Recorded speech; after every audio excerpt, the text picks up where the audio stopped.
Assalamu alaikum class. How are you all? I hope you are all fine, safe and sound. Please stay at home and stay safe. I am Sidra Jamil with a new topic from chapter number 5, cell cycle. And the topic of today is the last part of meiosis. As I told you people that we have divided meiosis into 3 parts. In the first part, I discussed prophase 1 from meiosis 1. Then in the second part, I discussed remaining phases of meiosis 1 like from metaphase to cytokinesis. Then today I will describe meiosis 2 with you people. But first of all, you have to watch part 1 and part 2 of meiosis to just learn meiosis 2. और उसके लिए आपके पास right side पे जो है वो link मौजूद है जो कि आप ये दोनों वीडियोस देख सकते हैं, जिसमें मैंने meiosis 1 को डिस्क्राइब किया है 2 पार्ट्स में. Overview of meiosis with you people in this topic as well. That meiosis actually derived from a Greek word meon. ये मैं आपको पिछली दोनों वीडियोस में बता चुकी हूँ.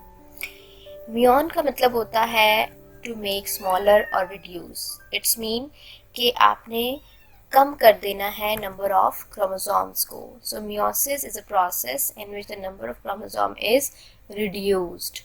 और जो सेल्स इसमें यूज़ होते हैं दैट आर बेसिकली डिप्लॉयड. और डिप्लॉयड का मैंने आपको बताया जिनके पास क्रोमोसोम का नंबर डबल होता है या पेयर फॉर्म में होता है. और इसका ऑपोजिट है हैप्लॉयड सेल, जिनके पास क्रोमोसोम का नंबर हाफ होता है. ठीक है. और उसके बाद हम कहते हैं कि वो सेल्स जो meiosis करते हैं वो है जर्म लाइन सेल. आपकी पूरी बॉडी के सेल्स जो हैं वो माइटोसिस करते हैं. सिर्फ जर्म लाइन सेल्स, जिनको गैमीट्स भी बोलते हैं, जो नेक्स्ट जनरेशन प्रोड्यूस कराने में हेल्प करते हैं, उनको जर्म लाइन सेल कहते हैं. और इनकी 2 टाइप्स हैं. अगर मेल में होंगे तो स्पर्म सेल्स हैं, अगर फीमेल में होंगे तो एग सेल्स हैं. फिर उसके बाद हम इन सारे पॉइंट्स को मिलाएं तो इसकी एक बड़ी ज़बरदस्त किस्म की डेफिनेशन बनाई थी हमने कि meiosis the process by which one diploid eukaryotic cell divide to generate 4 haploid cell. ठीक है.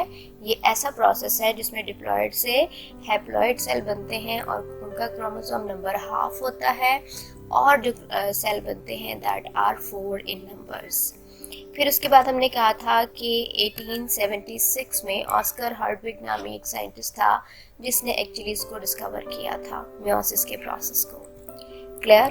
फिर ये आपने बहुत दफ़ा पिछली दोनों वीडियोस में देखा होगा कि ये फ्लो चार्ट जो है दैट इज़ वेरी इम्पॉर्टेंट. ठीक है. meiosis को समझने के लिए ये फ्लो चार्ट आपको आना चाहिए, जो क्या कहता है कि meiosis के 2 फर्दर फेजेस हैं हमारे पास, मेजर meiosis 1 एंड meiosis 2.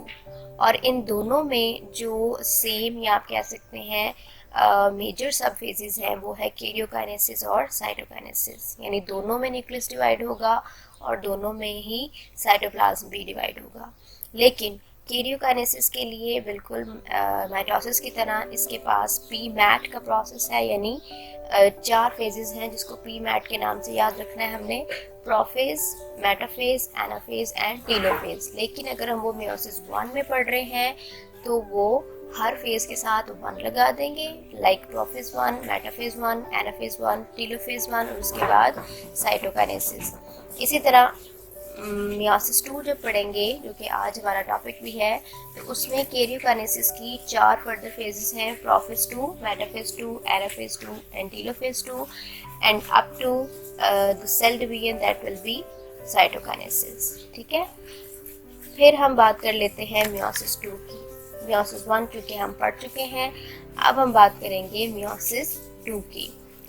ये सेकेंड फेज़ है meiosis की. ये हमें पता चल गया, फ्लो चार्ट को देखते ही पता चल गया कि meiosis 1 जो है वो फर्स्ट फेज़ है और वो बड़ी इम्पॉर्टेंट फेज़ है for the germ line cell, क्योंकि उसमें क्रॉसिंग ओवर होनी है, उसमें रिकॉम्बिनेशन होनी है और हम कह सकते हैं कि उसी में ही क्रोमोसोम की रिडक्शन होनी है, that is also called reduction division. लेकिन ये है हमारे पास सेकेंड फेज ऑफ मेयोसिस। ये क्यों पढ़ना ज़रूरी है?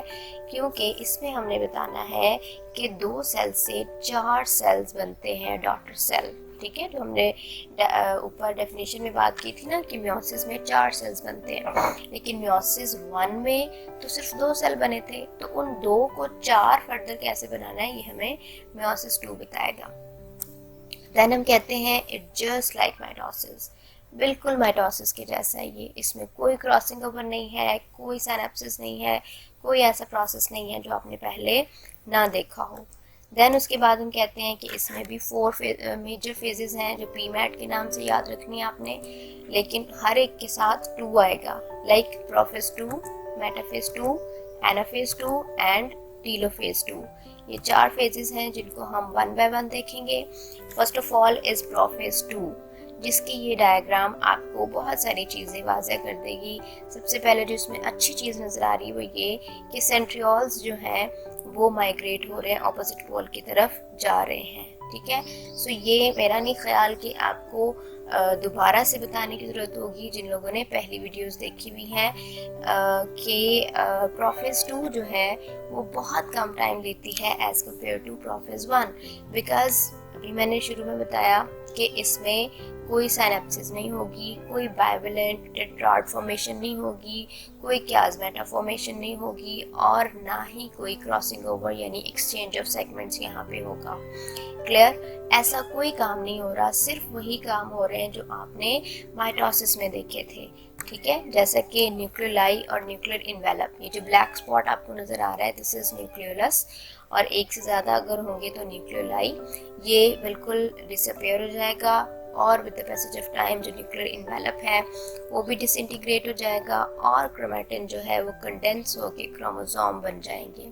यहाँ पे क्रोमोसोम की फॉर्म में ही दिखाए गए हैं आपको, लेकिन प्रोफेज में ये कंडेंसेशन चलती रहती है।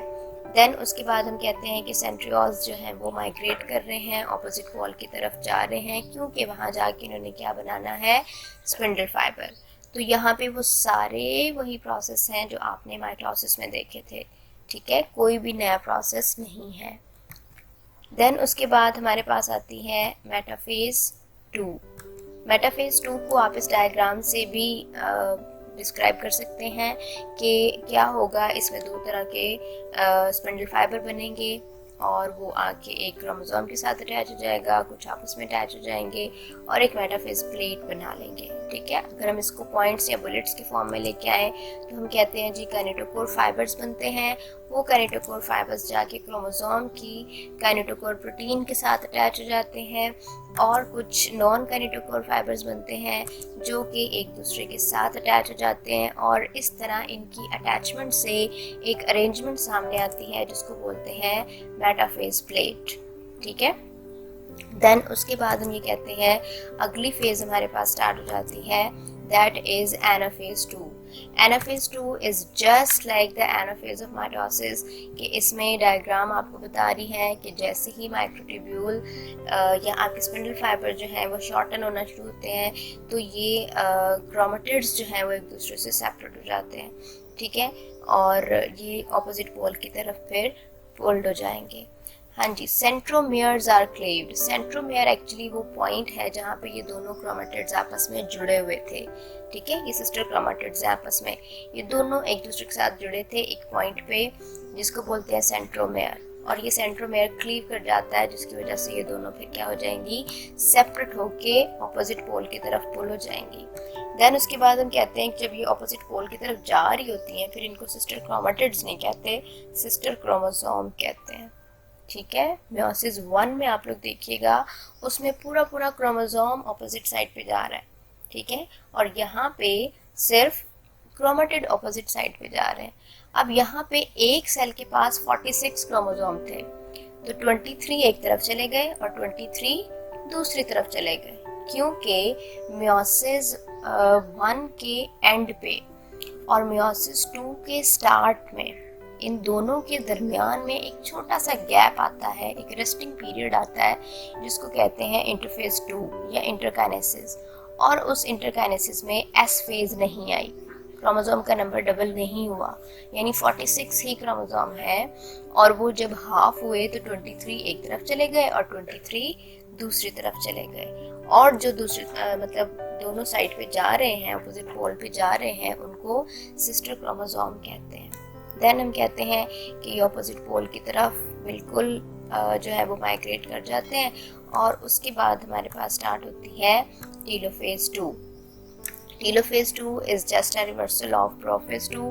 ये बात मैं आपको पहले भी बता चुकी हूँ कि जो चीज़ें प्रोफेज 1 में या प्रोफेज में, ठीक है, मेजर टर्म, जो चीज़ें या जो प्रोसेसेस प्रोफेज में हुए हैं वो सारे के सारे टेलोफेज में आके रिवर्स हो जाते हैं, ठीक है, जो कि आपको डायग्राम में भी नज़र आ रहे होंगे कि जो क्रोमोसोम है वो अनकंडेंस होना शुरू हो जाता है यहाँ पे क्रोमैटिन में, और पूरा ये अभी क्रोमैटिन में नहीं जाता, साइटोकाइनेसिस होती है उस वक्त भी ये अनकॉइलिंग हो रही होती है एक्चुअली, इसलिए यहाँ पे ये शो नहीं हुआ डायग्राम में, ठीक है। सो होगा ये, हम इसको शुमार ज़रूर करेंगे कि क्रोमोसोम जो है वो क्रोमैटिन में अनकंडेंस हो रहा होगा, न्यूक्लियर इन्वेलप यानी ये जो पिंक बाउंड्री आपको नज़र आ रही है ये आना शुरू हो जाएगी क्रोमोसोम की सराउंडिंग में, देन न्यूक्लियोलाई रीअपीयर हो जाएंगे, ये जो ब्लैक स्पॉट्स हैं, और फिर हम भी कहते हैं इसके बाद साइटोकाइनेसिस की बारी आएगी, क्योंकि कैरियोकाइनेसिस हो चुकी है कंप्लीट। और साइटोकाइनेसिस आपने माइटोसिस में भी पढ़ी, मियोसिस 1 में भी मैंने आपको बताई, और मियोसिस 2 में भी इंशाल्लाह यही मैं आपको बताऊंगी कि मियोसिस के लास्ट में, मियोसिस 2 के लास्ट में, चूँकि 2 सेल स्टार्ट में हमने लिए थे तो लास्ट में 4 सेल हमारे सामने आएंगे just with the help of cytokinesis, ठीक है।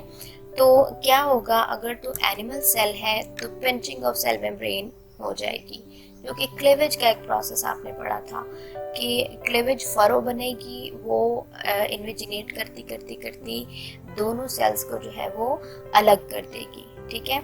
इस तरह से अगर हमारे पास प्लांट सेल होंगे तो सेल प्लेट बनेगी, यानी मैंने आपको बताया था कि गोल्जी वेसिकल आते हैं गोल्जी अपरेटस से, और वो जहाँ पे मेटाफेज प्लेट बनी होती है ना, उस जगह पे आके एम्बेडेड होना शुरू हो जाते हैं, एग्रीगेट होना शुरू हो जाते हैं, और वो जमा होते होते होते एक बना लेते हैं स्ट्रक्चर जिसको बोलते हैं सेल प्लेट, और ये सेल प्लेट जो है वो सेल वॉल तक चली जाती है, और इस तरह से एक सेल से 2 सेल हमारे सामने आ जाते हैं, ठीक है, प्लांट सेल की फॉर्म में। तो यहाँ पे आप लोग देख सकते हैं कि 4 हैप्लॉइड डॉटर सेल आपके पास मौजूद हैं, ठीक है। इस सारे प्रोसेस को आप इस डायग्राम से भी ओवरव्यू कर सकते हो मियोसिस 2 को, यानी प्रोफेज 2 में देखें जो सेंट्रोसोम हैं वो माइग्रेट कर रहे हैं, ऑपोजिट पोल की तरफ जा रहे हैं, न्यूक्लियोलाई और न्यूक्लियर इन्वेलप अभी मौजूद है, लेकिन इसके लेट प्रोफेज 2 तक ये दोनों डिसअपियर हो जाएंगे। और मेटाफेज 2 में देखें कि क्रोमोसोम जो है वो लाइन अप हो चुके हैं, काइनेटोकोर फाइबर और नॉन काइनेटोकोर फाइबर की अटैचमेंट से मेटाफेज प्लेट बन चुकी है। देन एनाफेज 2 में पुलिंग हो रही है, सिस्टर क्रोमेटिड्स जो हैं वो सिस्टर क्रोमोसोम की फॉर्म में ऑपोजिट पोल की तरफ जा रहे हैं। टेलोफेज 2 में जैसे ही ऑपोजिट पोल पे चले गए तो इनकी सराउंडिंग में न्यूक्लियर इन्वेलप आ जाएगा, न्यूक्लियोलाई अपीयर हो जाएगा, और जो सेंट्रोसोम है वो डिसअपियर हो गए हैं। और जो आप लोग डॉटर सेल की फॉर्मेशन में देख रहे हो that is just because of cytokinesis. के स्टार्ट में जो हमारा एक सेल था वो एंड पे 2 सेल में डिवाइड हो चुका है with the half chromosome number, और you can say these are haploid cells. This is all about meiosis 2। अपना ख्याल रखिएगा।